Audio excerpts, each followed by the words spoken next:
Bonsoir à tous et bienvenue dans votre 19h. L'actualité ce soir nous mènera sur la route de la Colas où les salariés ont exercé ce mardi un mouvement de débrayage, une action pour soutenir leurs collègues menacés aujourd'hui de licenciement.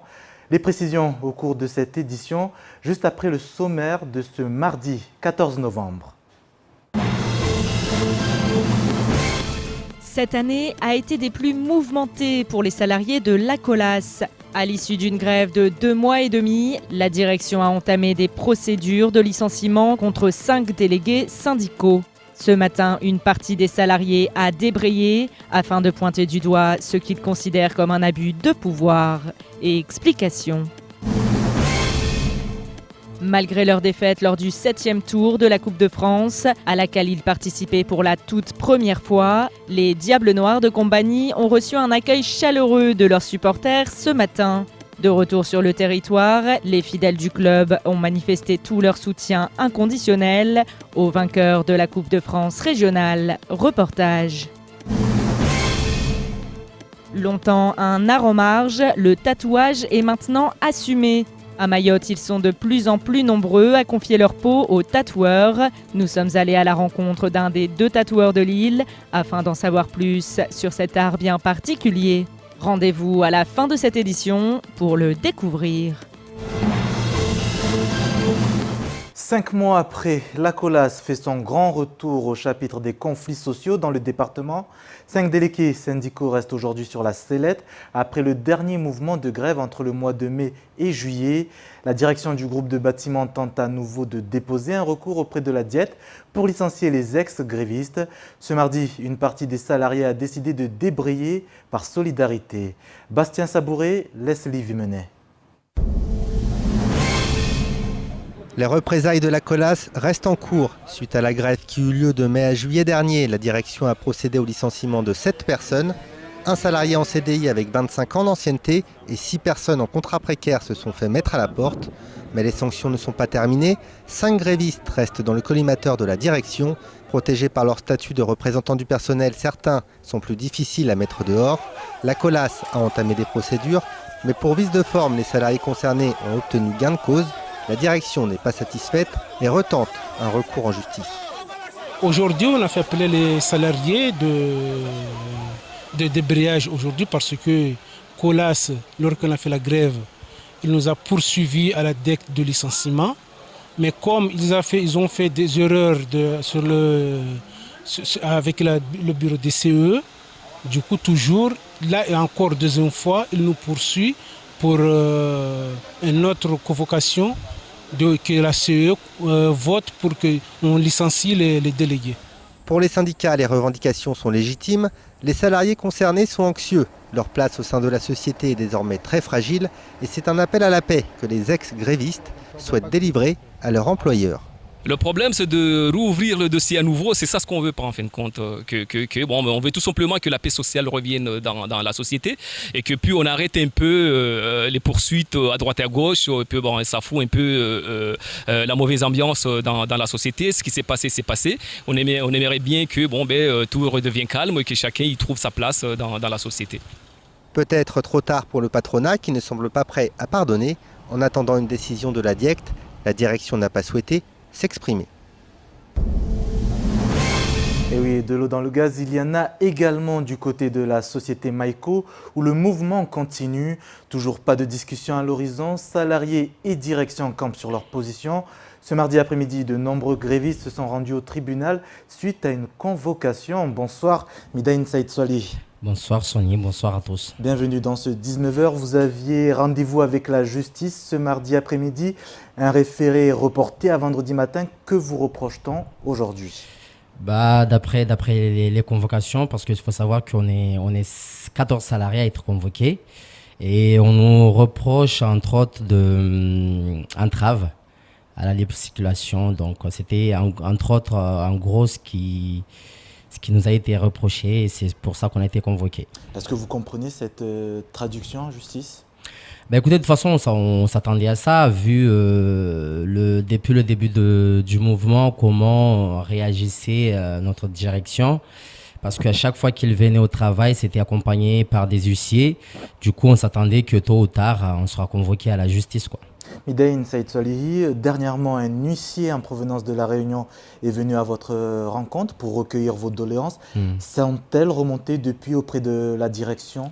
D'après, c'est une dame, d'après la dame, ça a été remonté. Par contre, ce que je regrette, c'est qu'elle n'a pas remonté exactement ce que moi je lui avais dit.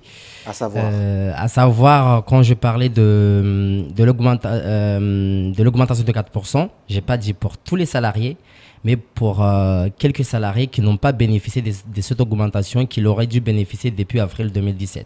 Avez-vous eu un retour depuis de la part de la direction? Non, pas du tout. D'ailleurs, l'huissier en question, elle nous avait dit qu'elle allait revenir vers nous 30 minutes après pour nous donner réponse, mais 30 minutes après, elle est partie avec la direction sans nous donner réponse, sans nous donner aucun signe. Est-ce qu'aujourd'hui vous comprenez aussi cette politique de silence de la part de la direction? Sincèrement, non. Nous, on ne comprend pas. Écoutez, nous, parmi tous les hommes et femmes qui sont là, qui font grève, nous avons des charges. Il y a des gens qui sont parmi ces grévistes, ça fait 20 ans qu'ils sont Maïko depuis la création. Ils n'ont jamais fait grève, ils n'ont jamais pensé à faire grève. Donc aujourd'hui, nous, comme on l'avait annoncé dès le début, que notre mouvement, c'était un appel au secours, justement, auprès de la direction. Du coup, aujourd'hui, on ne comprend pas ce silence. Donc voilà, on ne comprend pas ce silence. On ne sait pas ce que la direction a derrière la tête. Mais en tout cas, nous, on est là, on attend toujours. On espère un jour que la direction viendra. On se mettra autour d'une table et discuter solennellement pour sortir de ce mouvement qui n'arrange aucune des deux parties, quoi. Pour vous, nous sommes dans un mouvement sans issue. Vous avez encore l'espoir que le dialogue s'ouvre? Comme on dit, l'espoir fait vivre. Nous, on a toujours espoir. Et que je pense que notre direction est assez intelligente pour ne pas laisser encore plus longtemps perdurer le mouvement et voilà, nous laisser la société sans activité. Pour vous, 4 semaines de mouvement, le conflit a assez duré? Oui, je dirais que le conflit a assez duré dans le sens où depuis qu'on a commencé, demain sera notre 20e jour de grève et que jusqu'alors on n'a toujours pas eu de discussion. Je dirais oui que le mouvement a assez duré, mais c'est pas pour autant qu'on va baisser les mains. D'ailleurs, je compte lancer un message à toutes hommes et femmes qui sont là, grévistes et même non grévistes, mais qui travaillent à Maïko, de tenir bon. Parce que ce que j'ai vu depuis qu'on a commencé le mouvement, cette solidarité qu'il y a au sein surtout des grévistes, je pense que si on reste solidaire comme ça, on pourra faire avancer non seulement nos droits, mais aussi la société. Et je tiens à lancer cet appel à tous ces hommes et femmes qui sont là, qui se battent depuis le 27 octobre pour leurs droits, de ne pas lâcher, de garder cette solidarité. Avec la solidarité, on pourra battre des géants. Dernière question, Midaïn Saïd Solihi. Alors on le disait, près de 4 semaines que le mouvement dure. En attendant, comment vivez-vous? Est-ce que vos salaires sont versés aujourd'hui?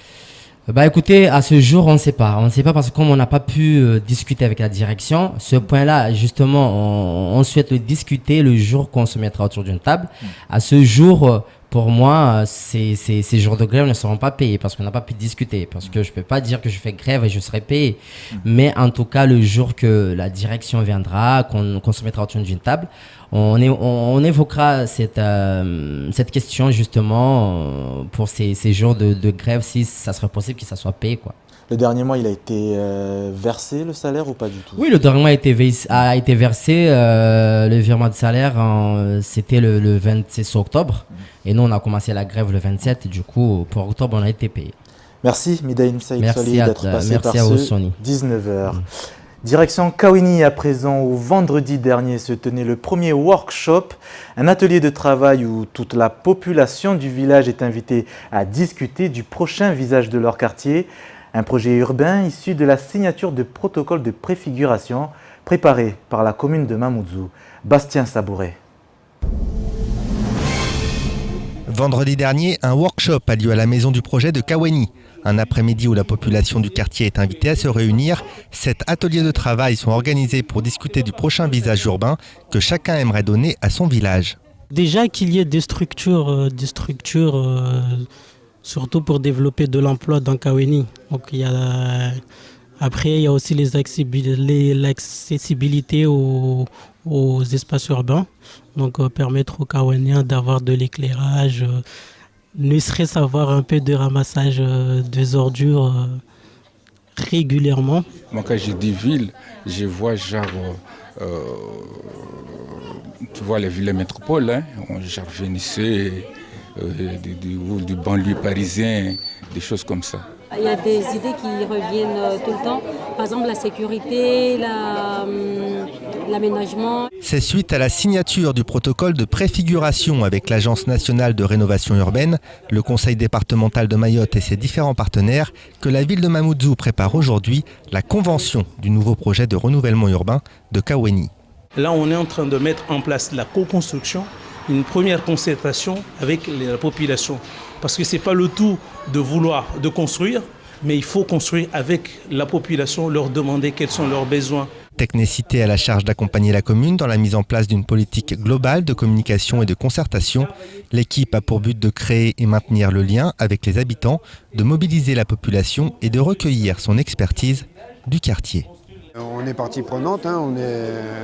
Personnellement je suis habitant du quartier, je travaille dans ce quartier, donc on est très impliqué, ça a une implication sur notre vie quotidienne, donc je pense qu'on ne peut pas rester nous à l'éducation nationale en marge de ce qui se passe à Kaweni. Ça serait bien que tout le monde soit là et qu'on fasse appel à tout le quartier de venir participer à cette réunion et qu'on puisse faire évoluer notre ville. Toute personne intéressée par le renouvellement urbain de Kaweni est invitée à participer au workshop. La commune et la population travaillent ensemble.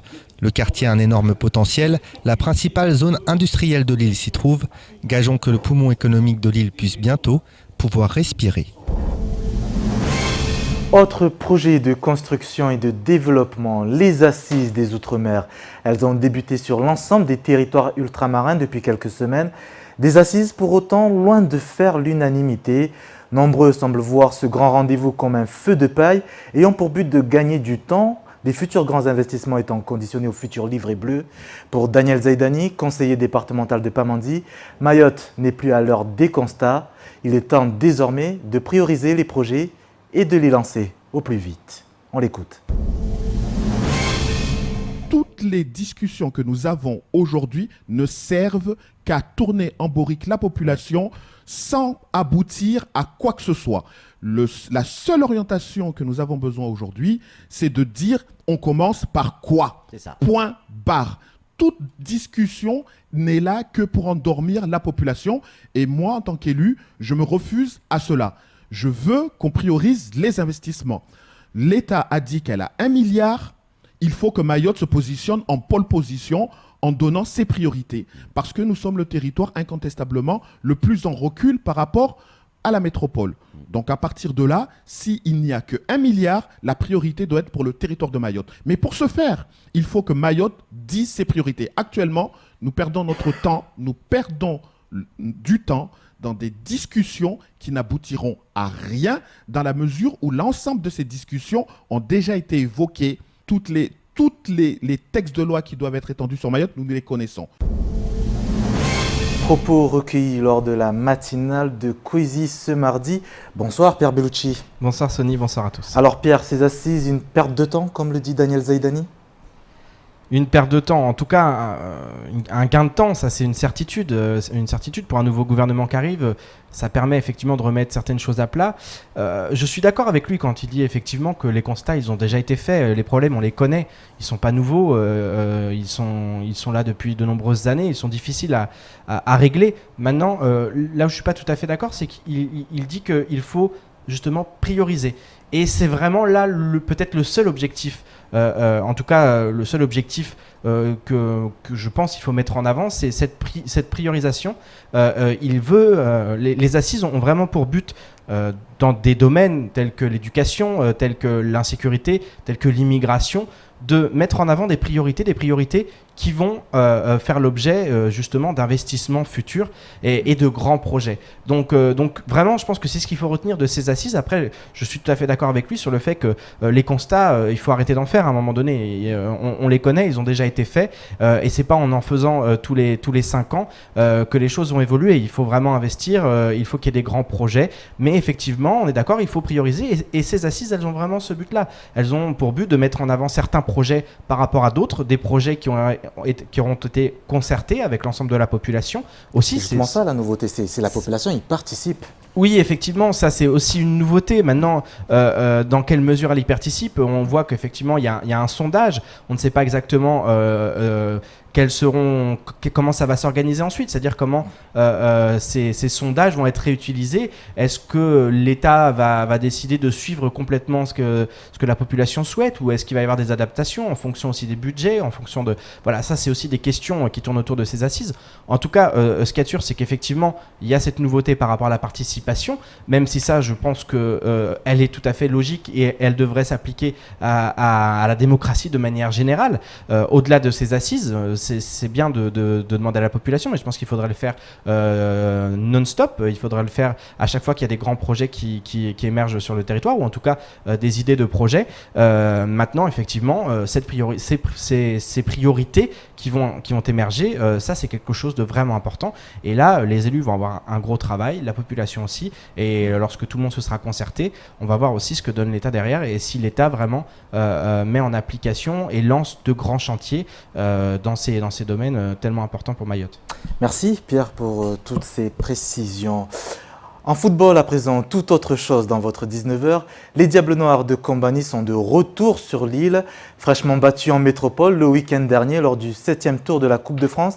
La délégation mahoraise a atterri ce matin sur le département. Une délégation chaleureusement accueillie à l'aéroport de Pamandzi par leurs supporters, des Combaniens qui se sont déplacés en masse pour manifester leur affection. Les images dans ce reportage.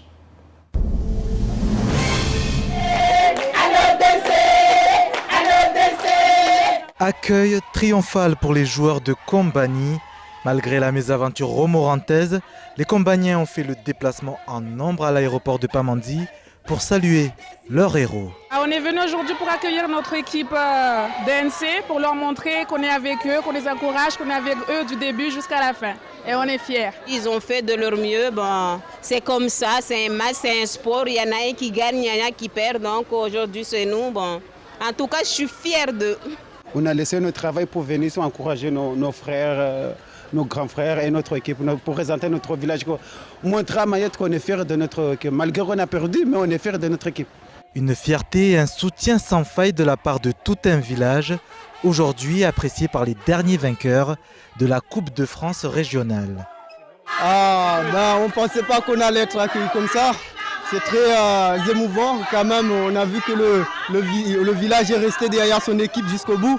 C'est important quand même. C'est important pour le village, c'est important pour nous. Ça fait toujours chaud au cœur. Les gens croyaient que les gens n'allaient pas venir nous soutenir. Ils sont toujours là. Les Combaniennes, les Combaniens, ils sont toujours là. Ils nous ont soutenus malgré le score. Ils sont là. Et espérons que voilà, l'année prochaine peut-être, qui sait, peut-être on va revenir et on va faire mieux que cette année. Des Diables Noirs dont le parcours en métropole aura été glacial au niveau du score. Un parcours qui restera tout de même une belle expérience en vue des prochaines échéances. C'est en rencontrant des équipes de niveau supérieur qu'on apprendra. Donc là, on a beaucoup appris, aussi bien sur le plan tactique, sur le plan technique, sur le plan de l'organisation surtout, parce qu'une compétition internationale, c'est d'abord une organisation. Et c'est là qu'on a pêché le plus. Et après, dernier point, sur le plan mental. Je pense que là, on a beaucoup appris. Après, le reste, ce n'est que pure organisation.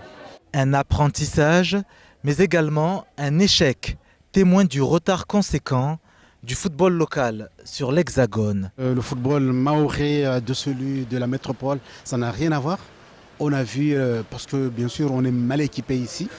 Là-bas, l'équipe qu'on a eue, c'est quand même une équipe de Ligue de National 2. Voyez-vous, c'est des gens qui s'entraînent matin et soir avec un contrat semi-pro. On y croit et ça nous a permis d'apprendre quelque chose et d'améliorer quand même le niveau de notre football et de faire mieux.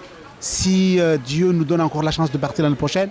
Pour le président des DNC, le rendez-vous est déjà donné et cela méritent bien d'être célébrés. Qui feront leur avenir et le bonheur de leur pays. Bravo, bravo, Densé. Yo timtamane a Javon namsho e Mariam Tapere. Une belle chorale. Pierre, une réaction à ce reportage, on l'a vu, il y a encore beaucoup de travail pour rattraper le niveau en Hexagone. Oui, il y a beaucoup de travail. Après, c'est vrai qu'il y a eu beaucoup de commentaires assez durs contre cette équipe qui, effectivement, a perdu 10 buts à 1. Mais comme l'a souligné le président, il faisait face quand même à une équipe semi-professionnelle qui joue en National 2, qui s'entraîne et puis qui n'a pas aussi le même contexte. Je pense notamment aux infrastructures. Donc, on ne peut pas toujours tout remettre sur les infrastructures, mais forcément, ça fait beaucoup. Et ils ont aussi des centres de formation autour. Donc, voilà, donc, ils accueillent des jeunes. Donc, on n'en est pas à ce niveau-là de développement au niveau du football à Mayotte. Je pense que c'est positif. Chaque année, cette expérience, c'est une expérience qu'ils ont vécue. Certes, il y a une lourde défaite. Je pense qu'il faut aller dans le sens des supporters qui n'ont pas retenu la défaite et qui, au contraire, ont mis en avant le fait qu'ils sont vainqueurs de la Coupe de France régionale. Donc, ils sont les meilleurs sur le territoire et on voit qu'il y a eu un gros écart avec cette équipe de National 2. Voilà, maintenant, je pense qu'il faut que chacun en tire les conséquences aussi, les conclusions et qu'il y a un travail qui est fait pour augmenter le niveau à Mayotte. Je pense que ces dernières années, il y a eu des résultats qui étaient quand même acceptables. Je pense pas que ça soit une régression. C'est une équipe qui participe pour la toute première fois aussi en métropole à un 7e tour de la Coupe de France. Donc voilà, je pense qu'il faut garder quand même le côté positif. C'est vrai que certains sont un peu sévères avec cette défaite. On le voit un peu partout dans les territoires ultramarins. Les équipes ont été assez lourdement battues, à l'exception de l'équipe réunionnaise qui l'a emporté 3 buts à 1. Donc voilà, Mayotte progresse. Maintenant, il faudra forcément du temps pour combler le retard. Ça, c'est une certitude, c'est une évidence. Les infrastructures, un sujet souvent remis sur la table. Qu'attendons-nous justement pour enfin relever ce défi ? Écoutez, il y a des projets là encore qui sont en cours. Je pense notamment au stade de Cavani. Je pense aussi au futur stade de Tsunzu 2 avec de très bonnes une infrastructure dernier cri, plus de 2000 spectateurs. C'est un projet qui est en train d'avancer, dont on parle très peu parce que il n'est pas encore finalisé, mais ça va être un très beau projet aussi, un stade synthétique. Voilà, donc il y a des infrastructures, ça avance. Là aussi, c'est vrai qu'il y a un retard qui est considérable, comme dans de nombreux domaines. Et forcément, on ne peut pas attendre d'une équipe qui s'entraînent dans des conditions relativement difficiles, voire même très difficiles, qu'elle puisse rivaliser comme ça aurait été un exploit. Donc voilà, l'exploit n'a pas eu lieu. Il y a eu une lourde défaite, mais je pense pas qu'il faille accabler les joueurs comme ça a été fait. Voilà, il y avait aussi des personnes qui n'ont pas pu aller en métropole. Il y a toutes ces choses qui font que voilà, ils ont perdu, mais je pense qu'ils seront à nouveau très bientôt en métropole. En tout cas, on leur souhaite et que cette fois, ils l'emporteront. Et bien évidemment, on les encouragera pour ça. Merci encore Pierre pour toutes ces précisions. Bientôt 19h25 sur Causi TV. Merci d'être avec nous. Le reste de l'actualité locale de ce mardi 14 novembre, c'est tout de suite dans les brèves de Pierre Bellucci et Leslie Vimenet. Ce matin, dès l'aube et alors que la pluie tombait sur le chef-lieu, un barrage a été monté par des jeunes au rond-point de Passamenti. À l'origine de la colère, le manque d'abribus qui contraint les élèves à arriver à l'école trempée. Les gendarmes ont été appelés pour intervenir et ils ont levé un barrage qui a créé un bouchon de plusieurs kilomètres. Certains automobilistes ont ainsi passé plus de 3 heures à l'arrêt sans connaître la raison de ce blocus. La colère était vive de Mamoudzou jusqu'à Dembéni, là où la file des automobilistes s'arrêtait. Les jeunes élèves réclament désormais d'être reçus par la mairie afin que les élus accèdent à leurs demandes avant que la saison des pluies ne batte son plein. Néanmoins, l'adjoint au maire en charge de Passamenti n'est pas sur le territoire et ne le sera pas avant lundi prochain. En attendant, les jeunes sont bien décidés à obtenir gain de cause et se disent prêts à mener d'autres actions si nécessaire. La violence encore et toujours sur le devant de l'actualité. Hier, avant que les cours ne débutent, 3 individus armés ont débarqué devant le collège de Mugombani. L'un d'entre eux a donné un coup de couteau à un élève scolarisé en classe de 4e au sein de l'établissement. Ce dernier, légèrement blessé, a fui ses agresseurs et s'est réfugié à l'infirmerie. Les policiers sont rapidement arrivés sur place et ont pu interpeller les 3 suspects. L'auteur présumé du coup de poignard a fini sa course au centre pénitentiaire de Majicavo. Hier toujours, plus tard dans la journée, des bus Matisse ont été caillassés à Kahani. Bilan 5 blessés et des chauffeurs excédés par des faits de violence qui ne cessent de se multiplier ces derniers mois.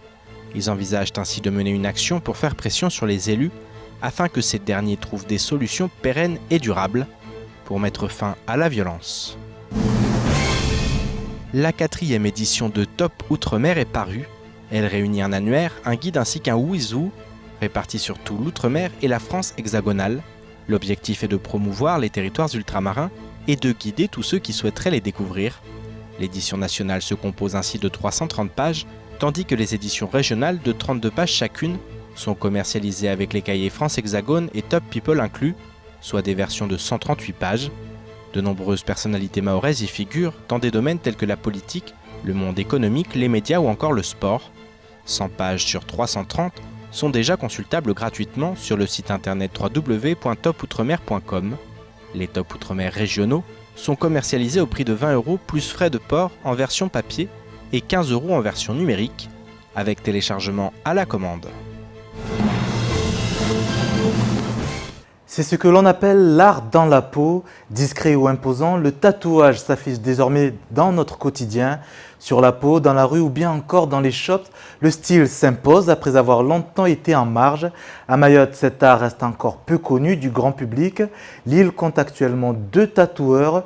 Nous sommes partis à la rencontre de l'un d'entre eux qui, sur le coup, a bien le métier dans la peau. Adèle Laurent. Cela fait maintenant 17 ans que Jérôme est tatoueur de métier. Exerçant auparavant à La Réunion, il s'est récemment installé à Mayotte, dans les locaux de My Salon.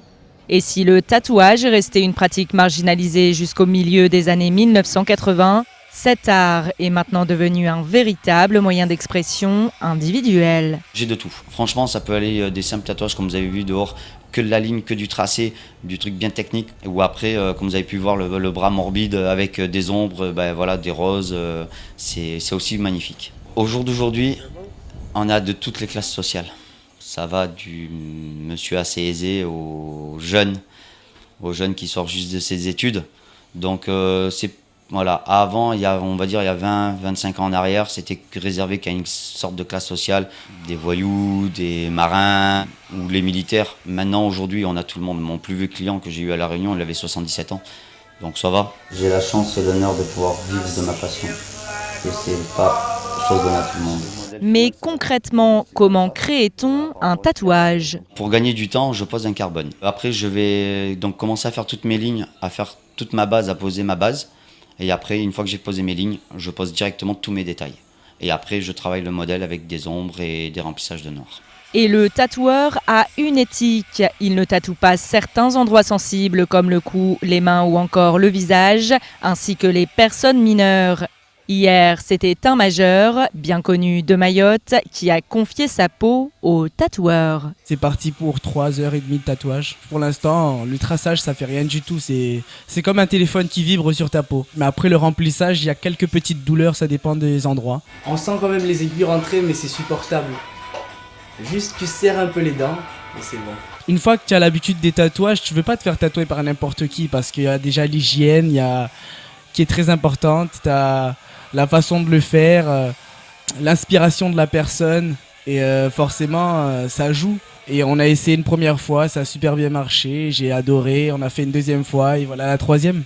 Et maintenant je laisse faire ce qu'il veut. Et comme tout art, le tatouage comporte différents courants. Afin de s'ouvrir à d'autres horizons, Jérôme, spécialisé dans le réalisme, monte actuellement un partenariat avec James Mill, tatoueur originaire de Tahiti, spécialisé dans le polynésien. Car si le tatouage est un art ancestral, il est intrinsèquement lié à la culture polynésienne. En effet, l'origine même du mot tatouage viendrait de la langue tahitienne. Chaque symbole, en fait, représente quelque chose. Le fait d'ajouter des symboles permet aussi de raconter l'histoire de la personne. Et ce qui est pratique, c'est que ça reste personnel. Seules les personnes qui ont du polynésien sauront ce que ça veut dire.